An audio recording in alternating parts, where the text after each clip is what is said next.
So I'd like to close today with a story. My dad was a cowboy. He was the toughest person that I've ever known. Ever since I was a real little girl, I just wanted to grow up and be like him. Now, he died in an accident on our farm when I was 22 years old. And a couple months after he was killed, I finally got the courage to go out and clean out his pickup. Now, all of you who have a farmer or a rancher in your life, you know that they often live out of their pickups. Everything important can be found in the cab. Their wallet, bills to pay, tools, you name it. And if you need to find something important, every single one of us farmers' kids knows that the pickup is the first place that you look.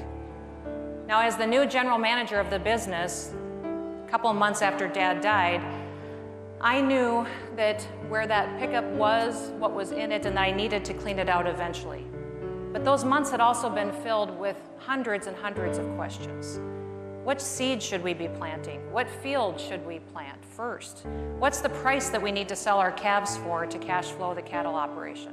And I didn't have those answers. I remember wishing over and over again, if I could just ask Dad. If I could just ask Dad one more question. And frankly, I was running the business, but I was daily faking my way through it. I had no idea how we were going to keep our family business going without my dad. And I was determined, though, that we weren't going to fail. So that day, as I carried a box out to the pickup, I knew it was time to clean it out. I stuck my hand down into the console in the middle between the chairs in the front seat, and I started to put items in the box that I was taking out. So the first thing was a pliers. How many of you know what a pliers is? A Baby Ruth candy bar. I remember that was his favorite.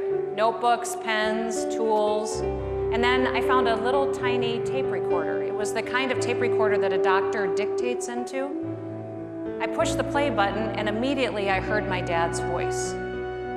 He was talking about seed corn varieties, which ones had performed well on certain fields that we owned that went with certain soil types.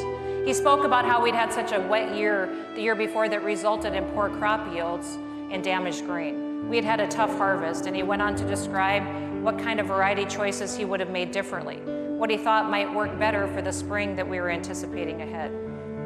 My eyes started to fill up with tears as I realized I was learning information that was going to be helpful to me in making crop decisions. I looked down into the console and I saw several more tapes, almost a dozen of them in all. And one by one, I put them in the tape recorder sitting there in that pickup, and I listened to my dad's voice talk about the cows, weather, markets, and what to do if we were ever caught in a tough financial situation. Inside those tapes were the answers to so many of the questions that I had had over the past several months. Over and over again, I had said, if I could just ask Dad. And here in my hands were all the answers that I needed, straight from him in his voice in the palm of my hand. Now, in that moment, I felt a strange sort of peace settle over me. I know Scripture talks about a peace that passes all understanding. It was almost at that moment as if God was saying to me, I will provide, stop worrying, you will be okay, your family will be okay, I've got this. I had the answers, I just needed to get to work. Now, Dad was always the hardest worker that I knew. He led by example and he led by action, but that day, what changed everything was his words.